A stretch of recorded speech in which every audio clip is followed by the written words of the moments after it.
नमस्कार दोस्तों, आपका स्वागत है यूपी मेंटोर में। तो आज हम गन्ना पर्यवेक्षक के लिए बहुत ही इम्पोर्टेंट क्लास लेके आए, जिसमें हम पढ़ेंगे पशुपालन का सामान्य परिचय। तो चलिए शुरू करते हैं। Animal husbandry. तो यहाँ से इम्पोर्टेंट क्वेश्चंस बनते हैं। दुग्ध अवधि एवं गाय की नस्लें। तो चलिए शुरू करते हैं। दुग्ध एवं गाय की नस्लें। तो सबसे पहले क्वेश्चन है लैक्टेशन पीरियड। ठीक है, लैक्टेशन पीरियड क्या होता है? तो पशु द्वारा प्रसव के बाद जितने समय तक दूध दिया जाता है उसे दुग्ध अवधि कहते हैं। ठीक है, क्या कहते हैं? लैक्टेशन पीरियड कहते हैं। भारतीय गाय की औसत दुग्ध अवधि 250 दिन के आसपास होती है। कितनी होती है? 250 दिन होती है।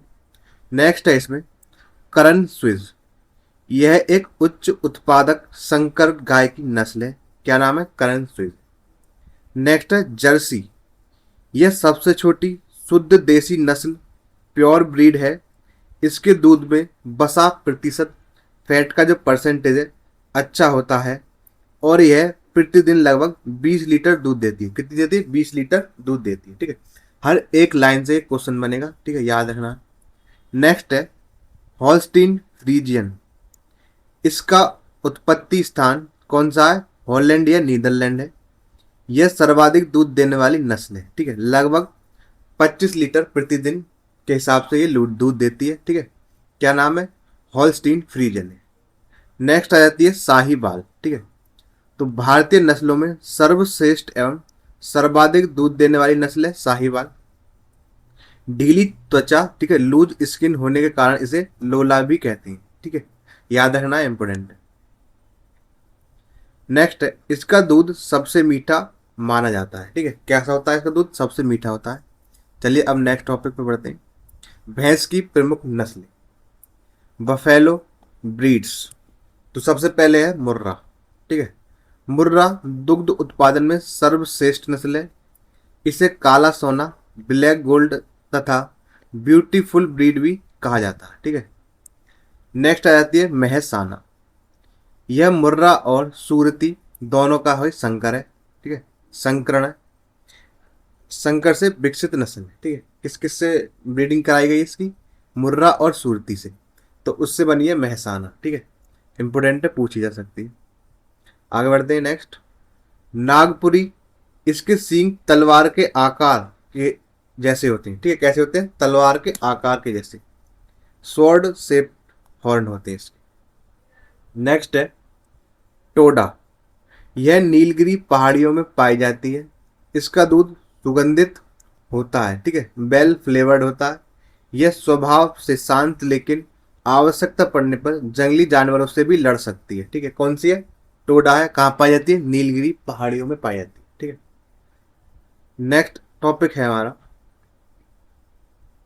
नेक्स्ट टॉपिक इसमें पढ़ेंगे हम दूध दोहन एवं बसा। ठीक है,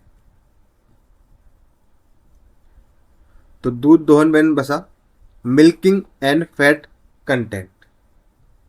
दूध दोहन आपूर्ति भारत में, सॉरी ये आपूर्ति होगा, ये मिस्टेक हो गई। आपूर्ति, दूध दोहन आपूर्ति भारत में सामान्यतः गाय और भैंस का दूध दिन में 2 बार दोहा जाता है। ठीक है, कितनी बार दोहा जाता है? 2 बार। नेक्स्ट है बसा प्रतिशत, फैट परसेंटेज। भैंस के दूध में औसतन बसा प्रतिशत कितना होता है? 6% से 60% होता है और गाय के दूध में औसत बसा होती है 3.5% के आसपास। ठीक है, तो याद रखना है, ये इंपोर्टेंट आ सकता है। तो कैसी लग रही है वीडियो को लाइक, चैनल को सब्सक्राइब कर देना और नीचे एक हाइप बटन होता है, उस हाइप बटन को जरूर दबा देना। ठीक है, इसी तरह के क्वेश्चन हम डेली कराएंगे आप। तो आप पढ़ेंगे प्रमुख पारिभाषिक शब्द। ठीक है, की टर्मिनोलॉजी। तो सबसे पहले है ड्रेसिंग प्रतिशत। ठीक है, ड्रेसिंग परसेंटेज। इसका संबंध मांस उद्योग से है। किससे है? मांस उद्योग से। नेक्स्ट है शेयरिंग। तो भेड़ के शरीर से ऊन हटाने या उतारने की प्रक्रिया को क्या कहते हैं? शेयरिंग कहा जाता है। नेक्स्ट है स्कोरिंग। तो ऊन से गंदगी और चिकनाई साफ करने की धुनाई प्रक्रिया क्या कहलाती है? स्कोरिंग कहलाती है। फिर लास्ट में होती है होमेट वूल। भेड़ की पहली कटाई से प्राप्त ऊन। ठीक है, तो ये एक तरह से जो भेड़ है उनकी जो है ऊन जो बनाई जाती है उससे, उसके चरण है। ठीक है, स्टेप्स है, याद रखने, ये पूछे जा सकते हैं। आगे बढ़ेंगे अब भेड़ की नस्लें, सीप ब्रीड्स देखेंगे। पशु दिया गया है इधर और इधर उनकी गर्भा अवधि दी गई। ठीक है, तो गाय, ठीक है, ये मिस्टेक है, गाय है ये। गाय काव, तो काव की जो गर्भाधान अवधि होती है ये होती है 283 से 285 दिन। भैंस की बफेलो की होती है 310 दिन। ऊंट कैमिल की 390 दिन होती है। और भेड़ सीप की होती है 150 दिन के आसपास। ठीक है, इसी तरह बकरी की 145 से 148 दिन होती है। और सुअर की होती है 114 दिन। कितनी होती है सुअर की? 114 दिन होती है, याद रखने। ठीक है, अब नेक्स्ट देखेंगे आगे। अब है प्रथम कीड़िंग। ठीक है, प्रथम कीड़िंग की आयु। तो प्रथम कीड़िंग की जो आयु होती है कितनी होती है वो? तो बकरियों में प्रथम बार बच्चा देने, फर्स्ट किडिंग, किडिंग है की आयु होती है 18 से 20 महीने की। ठीक है, किसकी बात हो रही है यहाँ पर? भेड़ की बात हो रही है। अब आगे बढ़ते हैं। प्रमुख पशु रोग। ठीक है, या फिर आगे यहाँ पर देखेंगे अब बकरी की नस्ल। तो जमुनापरी, जमुनापरी भारत की सबसे भारी, बड़ी और सुंदर नस्ल है। कि किसकी है? बकरी की नस्ल है। और यह इटावा, जो कि उत्तर प्रदेश में है, आगरा एवं ग्वालियर क्षेत्र में पाई जाती है। कहाँ पर पाई जाती है? इटावा, ग्वालियर और आगरा के क्षेत्र में पाई जाती है। ठीक है, नेक्स्ट है बीटल। तो बीटल क्या है? औसत 2 से 2.5 लीटर प्रतिदिन दूध देती है। कितना? 2 से 2.5 लीटर दूध देती है जमुनापा। नेक्स्ट है डेयरी प्रबंधन एवं खीस। तो फर्श, ठीक है, इसमें पहला टॉपिक है फर्श।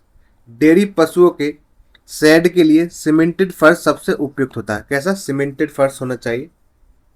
नेक्स्ट है दूध का तापमान। तो दोहन के समय ताजे दूध का जो तापमान होता है वो होता है 37 डिग्री सेल्सियस। कितना होता है? 37 डिग्री सेल्सियस होता है। इसी तरह नेक्स्ट देखेंगे आगे। खीस कोलोस्ट्रम, मतलब कि प्रसव के तुरंत बाद का शुरुआती जो दूध होता है और जो न्यूट्रेंट्स और एंटीबॉडीज से भरपूर होता है। यह नवजात शिशु के रोगों से लड़ने की क्षमता, इम्यूनिटी प्रदान करता है। ठीक है, तो उसे क्या कहते हैं? खीस कहते हैं, जो दूध देती है गाय। ठीक है, प्रसव के बाद। बाद में नेक्स्ट टॉपिक है मात्रा। तो खीस पशु के शारीरिक भार का 1/10वां भाग होता है। कितना? 1/10वां भाग होता है, मतलब कि 10% दिया जाता है। जैसे कि 45 किलो अगर भार है किसी गाय का या भैंस का, तो वो देगी 4.5 किलोग्राम। ठीक है, कितना दूध देगी? 4.5 किलोग्राम दूध देगी। अब नेक्स्ट आगे बढ़ते हैं हम। यहाँ पे देखते हैं हम पशु रोग। ठीक है, प्रमुख पशु रोग, एनिमल डिजीज। Milk fever. ठीक है, तो दुग्ध ज्वर। तो दुधारू पशुओं में कैल्शियम की कमी से होने वाला रोग है। कौन सा? मिल्क फीवर है। कि याद रखना इंपॉर्टेंट है सारे ही। नेक्स्ट है सामान्य शारीरिक तापमान। तो गाय भैंस का जो सामान्य तापमान होता है वो 101.5 डिग्री फ़ारेनहाइट होता है। ठीक है, नेक्स्ट है थनैला रोग, मैस्टेटिस। ठीक है, और अंडर। इनमें इन्फेक्शन व सूजन आ जाना जिससे दुग्ध उत्पादन में भारी गिरावट आती है। ठीक है, तो ये क्या कहलाता है? थनैला रोग कहलाता है। नेक्स्ट है खुरपका मुंहपका, FMD, मतलब कि फूट एंड माउथ डिजीज। यह एक वायरस विषाणु जनित संक्रामक रोग है। लक्षण क्या होता है इसका? मुंह में खुरों में छाले पड़ना, अत्यधिक लार गिरना और लंगड़ापन आना। ये जो है मुंह पका और खुरपका का कारण है। ठीक है, इंपोर्टेंट है, पूछा जा सकता है। नेक्स्ट है ब्लैक क्वार्टर। ठीक है, ब्लैक क्वार्टर, ब्लैक क्वार्टर या ब्लैक लेग। ये जीवाणु बैक्टीरिया द्वारा होने वाला रोग है। कौन सा? Black quarter. नेक्स्ट है जूनोटिक रोग। ठीक है, वे रोग जो वे रोग जो जानवरों से मनुष्य में फैलते हैं। ठीक है, जैसे कि रेबीज, ब्रूसिलोसिस, टीबी आदि। ये वैसे रोग होते हैं जो कि मनुष्य से फैलते हैं। ठीक है, जानवरों से मनुष्य में फैलते हैं। तो रानीखेत बीमारी जूनोटिक नहीं है, ये याद रखना आप। ठीक है, इंपॉर्टेंट है। रानीखेत बीमारी कैसी नहीं है? जूनोटिक नहीं है, और ये मुर्गियों में पाई जाती है रानीखेत बीमारी। अब नेक्स्ट देखेंगे हम कुक्कुट पालन, ठीक है, क्या देखेंगे, कुक्कुट पालन देखेंगे। तो पोल्ट्री फार्मिंग। तो कैसी लग रही वीडियो को लाइक कर देना और नीचे हाई बटन होगा उसको जरूर दबाओ। रानीखेत बीमारी मुर्गियों में होने वाला प्रमुख विषाणु जनित रोग है, ठीक है, रानीखेत। अब शब्दावली देखते हैं। नर मुर्गा जो होता है उसे कहते हैं कॉक, और मादा मुर्गा को कहते हैं हैन, ठीक है। और छोटा नर जो होता है उसे कहते हैं कॉकरेल, छोटी मादा को पुलेट कहते हैं। और मांस के लिए जो होता है चिकन उसे कहते हैं बॉयलर, ठीक है, क्या कहते हैं, बॉयलर, याद रखना है। नेक्स्ट है अंडा उत्पादन के लिए लेयर होता है। फिर नेक्स्ट है व्हाइट लेग हॉर्न, ठीक है, व्हाइट लेग हॉर्न क्या है, तो विश्व की नंबर 1 अंडा उत्पादक नस्ल है व्हाइट लेग हॉर्न। नेक्स्ट है ऊष्मायन अवधि, ठीक है, इंक्यूबेशन पीरियड, ठीक है। तो यहाँ पे हल्का ठीक से टाइप नहीं हुआ है, ठीक है, अगले जो नेक्स्ट वीडियो आएगी उसमें अच्छे से साफ साफ टाइप होगा। नेक्स्ट है मुर्गी के अंडे से चूजा निकलने की अवधि होती है 21 दिन की, इसे कहते हैं ऊष्मायन अवधि या इंक्यूबेशन पीरियड बोलते हैं, ठीक है। नेक्स्ट है अंडे का पीला भाग जो यॉल्क होता है, तो इसका पीला रंग क्या कहलाता है, जेंतोफिल कहलाता है। क्या होता है, जेंतोफिल होता है, याद रखना है, जेंतोफिल। और ये पिगमेंट के कारण पीला होता है, जेंतोफिल पिगमेंट के कारण पीला, ठीक है।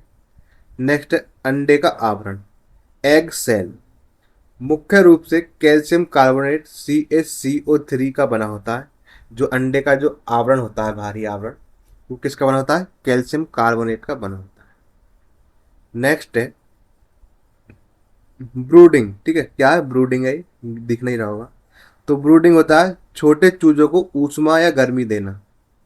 फिर है कैंडलिंग, अंडे की उर्वरकता, फर्टिलिटी एवं आंतरिक गुणवत्ता जांचने की प्रक्रिया होती है, ठीक है। उसके बाद है अंडे का औसत वजन, तो लगभग 57 से 60 ग्राम होता है एक अंडे का औसत वजन, ठीक है। फिर नेक्स्ट है विटामिन ई, टैकोफेरॉल, अंडे की ये क्या, हैचिंग, ठीक है, हैचेबिलिटी और प्रजनन क्षमता के लिए आवश्यक विटामिन है, कौन सा, विटामिन ई, ठीक है।